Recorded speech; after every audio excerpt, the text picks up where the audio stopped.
Ayan, isang napakagandang araw po sa ating lahat, no, mga kaboses. At welcome po ulit dito sa ating YouTube channel, Standpoint Analysis po, mga kaboses. Ngayon pong araw, pag-uusapan po natin, no, mga kaboses, kung kailangan na nga bang palitan ang House Speaker. Ang Speaker of the House na si Martin Romualdez, no, mga kaboses. Kung karapat-dapat na ba siya palitan at kung papalitan man siya, sino kaya ang susunod, mga kaboses? May mga agam-agam po, no, na posibleng si Representative Toby Tiangco at si Vice President Sara Duterte rin ay inendorso na, no, ang kanyang kapatid na si Congressman Pulong Duterte, mga kaboses, sa pagka House Speaker, mga kaboses. Ngunit may mga reaksyon din naman, no, sa loob ng Kongreso, mga kaboses. Baka natakot pang ibang mga congressman, no, na magkapalit, mga kaboses. Kaya sabi po nila na malabo daw mapapalitan itong si Martin Romualdez, mga kaboses. Pero hindi naman po natin alam, no, yung mga pwedeng mangyari, mga kaboses, kasi dito sa Pilipinas ang politika po ay pabago-bago araw-araw, mga kaboses. Hindi natin alam na ngayon aangat kayo, bukas lulubog na naman kayo.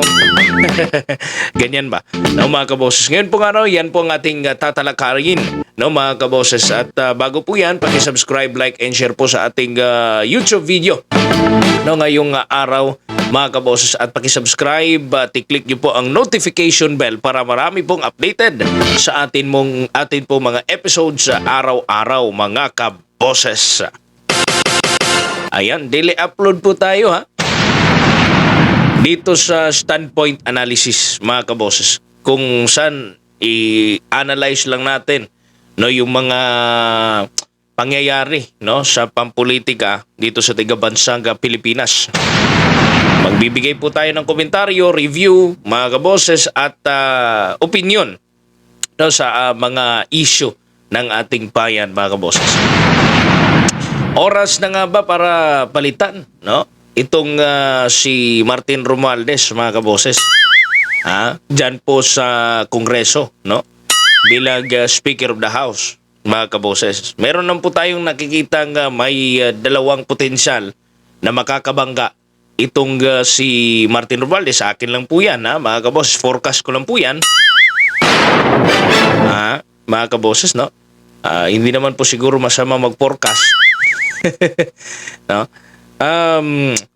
Ngayon po ay usap-usapan po unang-una si Representative Toby Tiangco. Yan po tayo una, mga kaboses, no. Si Representative Toby Tiangco, marami na rin niyang experience, no, pagdating po sa pamumulitika, mga kaboses. Kaya nga naging campaign manager ng Alyansa para sa Bagong Pilipinas, DBBM. Ngunit sa kasamang palad ay wala pong nanalo. At nitong nakaraang araw ay inilabas po, no, mismo ni Toby Tiangco yung mga factors kung bakit sila natalo. At isa na doon sa kanyang ibinunyag, mga kaboses, no, yun pong impeachment ni Vice President Sara Duterte, yung pinaka reason kung bakit natalo yung alyansa, mga kaboses. At sinabi po niya, no, doon po sa mga media interview na question niya, mga kaboses, yung pagsasagawa ng impeachment at hindi raw niya maintindihan, no, kung bakit minamadali yung impeachment, na hindi pwede naman pong ipagpaliban muna, no. At wala po siyang direktang sinabi kung sino yung may pasimuno, but pino-point out po niya yung kanyang statement. Yun kasing doon po sa may pasimuno, no? Sa posibleng may pasimuno raw po nag-alyansa ng impeachment ni Vice President Sara Duterte, mga kaboses. Na sinabi rin po niya, no? Iniyagyag po niya lahat, mga kaboses. Sinabi po niya na halos po ng mga kongresista doon sa nagpirma ng impeachment ni Vice President Sara Duterte, yun po yung malaking confession, mga kaboses. At napakalaki pong balita yon. Dapat natin malaman na lahat pala talaga ng kongresista doon, mga kaboses, ay pressured, no? Pressured. Ibig sabihin, no choice sila. Kasi tinakot, no? Tinakot mga kaboses na baka hindi magkaroon ng budget. Kasi lahat 'yon ng mga pumirma, kumbaga conditional, no? Yung cash. Okay, pipirma ka, may pera ka. Pero kung hindi ka pumirma, goodbye ka. Itong si Tobitianco, hindi po siya pumirma. Baldang patuloy po siya bilang campaign manager ng Alyansa para sa Bagong Pilipinas. Isa po siya sa umuusig na hindi na lang sana tinuloy yung impeachment, pero hindi sila nakinig kasi excited siguro, no? Sobrang excited mga kaboses, hindi na nila alam kung ano yung magiging epekto. At yan yung naging epekto ngayon, no? Sira lahat ng mga apelyido, mga pangalan under ng Alyansa para sa Bagong Pilipinas mga kaboses. Yan yung naging problema, no? Kaya natalo raw ang alyansa. Ayun po yan kay Representative Tobitianco. Before pa po yan, may mga usap-usapan na po na ito si Tobitianco ay may mga lumalapit daw sa kanya ng mga kongresista na baka siya raw po ang hihirangin bilang susunod, no? Na House Speaker. Mga kaboses. Kasi siguro hindi natin alam, baka pagod na sila kay Martin Romualdez. At ito po, no, yung next mga kaboses na nalalaban, no, bilang House Speaker, posible. Ngunit wala pa pong statement mula mismo kay Congressman Pulong Duterte. Pero nagsabi po ito si Vice President Sara Duterte. Pakinggan po natin itong interview muna, mga kaboses, regarding po sa sinabi ni VP Sara Duterte sa posibleng pagtakbo ni Pulong Duterte sa pagka-House Speaker, mga kaboses. Ito po yung video at after po nito ay magkokomentaryo po tayo, mga kaboses.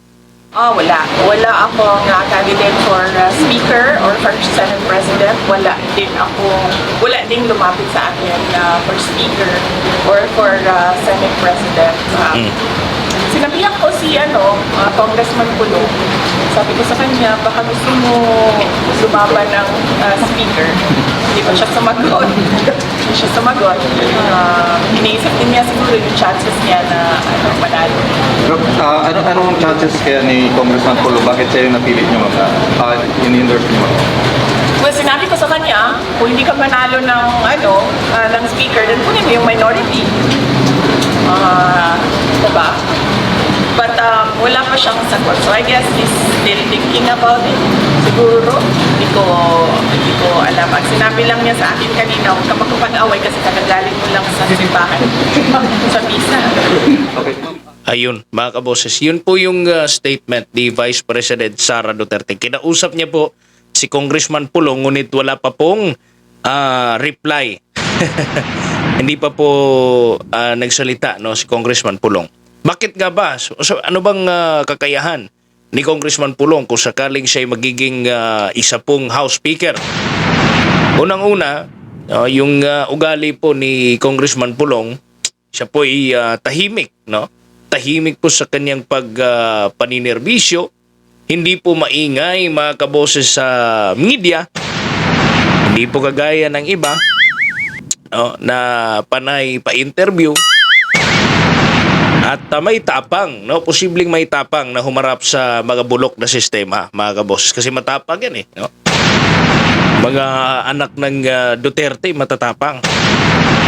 At syempre, may malasakit sa Mindanao, mga kaboses, no? Ilang dekada na binaliwala ng Maynila ang Mindanao, mga kaboses, sa ilalim po ng Duterte leadership. Narinig ang Davao, narinig ang mga probinsya, mga kaboses, no? During nung time ni former President Duterte, doon lang po narinig, mga kaboses, at nare-resolve yung mga problema dito sa Mindanao. Kaya siguro kinakailangan talaga natin doon ang isa pong congressman na marunong tumanaw sa lahat ng tao. Hindi lang sa Luzon, hindi lang sa Visayas, kundi pati na rin sa Mindanao. At ang pangatlo po na pwede pong maging rason kung bakit kailangan si Pulong Duterte, mga kaboses, ay hindi po siya yung tipong sunod-sunuran, no? O hindi po siya puppet dahil hindi kagaya ng iba, no, na pinalaki parang maging extension ng palasyo. Alam niyo yun? Yung extension ng palasyo. Yun po yung mga posibleng i-consider, mga kaboses, no? Ng iba. At syempre, meron ding malakas talaga yung loob na, mas malakas talaga yung kutob natin, mga kaboses. Kung si Congressman Pulong, no, na posibleng siya ang susunod na House Speaker kasi unang-una, yung mga epekto po mga kaboses nitong eleksyon, no, nakita po ng mga tao, nakita po ng mga kongresista, mga kaboses. Wala naman po magagawa yung si Romualdez kung papalitan siya kasi majority, mga kaboses, no, yung pipili kung sino po yung susunod na maging House Speaker. At kahit pa sabihin na natin na takutin sila, mga kaboses, kung lang, no? Sa opinion ko lang po ito. If ever natakutin sila, mga kaboses, na kapag hindi kayo bumoto sa akin, ganito, ganyan, no, kagaya ng impeachment ni VP Sara, no, nagagamit, mga kaboses, at kung ganyan, no, mga kaboses, sa atin pong nakikita, hindi na po yan effective. Kasi kung marunong po yung mga kongresista, majority ng Congress, mga kaboses, ay kung ayaw na po talaga nila kay Romualdez, tiyak pong hindi po malayo na talagang mapapalitan. At syempre, no, kung ikaw ay kongresista na naghahangad pa ng posisyon sa susunod, mga kaboses, didikit ka talaga doon sa malakas. Sino ba yung malakas ngayon? Syempre, yung mga Duterte. Diba? Kasi nakikita po naman natin yung epekto nga, mismong campaign manager na po ng alyansa yung nagsabi na mayroon talagang epekto yung pagpapa-impeach kay Vice President Sara Duterte. Ibig sabihin, kung may epekto sa kanilang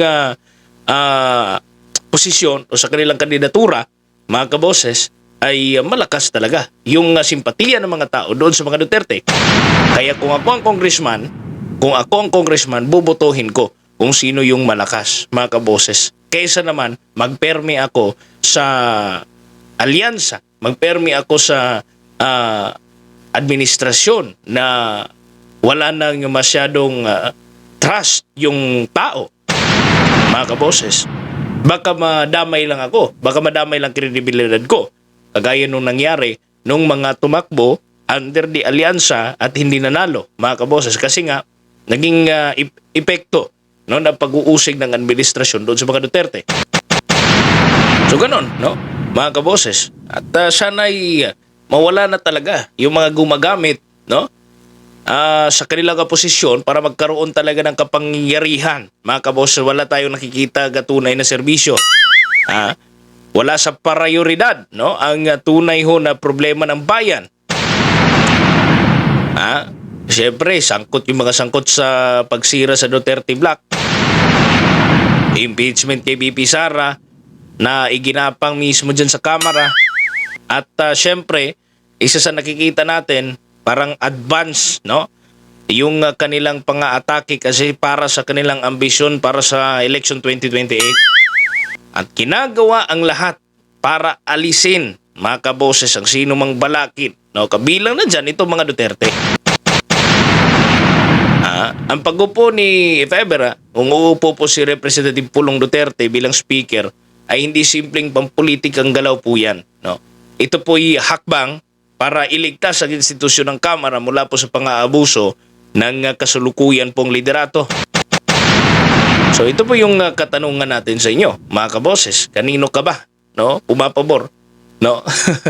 Payag ka ba na palitan na ang House Speaker o manatili pa rin si House Speaker Martin Romualdez dyan sa pwesto, mga kaboses? Kaya po, reaction po ninyo, comment po kayo sa baba at babasahin po natin yung mga comments niyo. Magbibigay po tayo ng shoutouts sa susunod po natin na episode.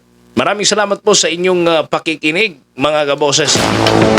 God bless po sa inyong lahat at ingat po kayo palagi, mga kaboses. God bless po, and ako po si Kaboses Wins para sa Standpoint Analysis. God bless po sa inyong lahat and bye-bye.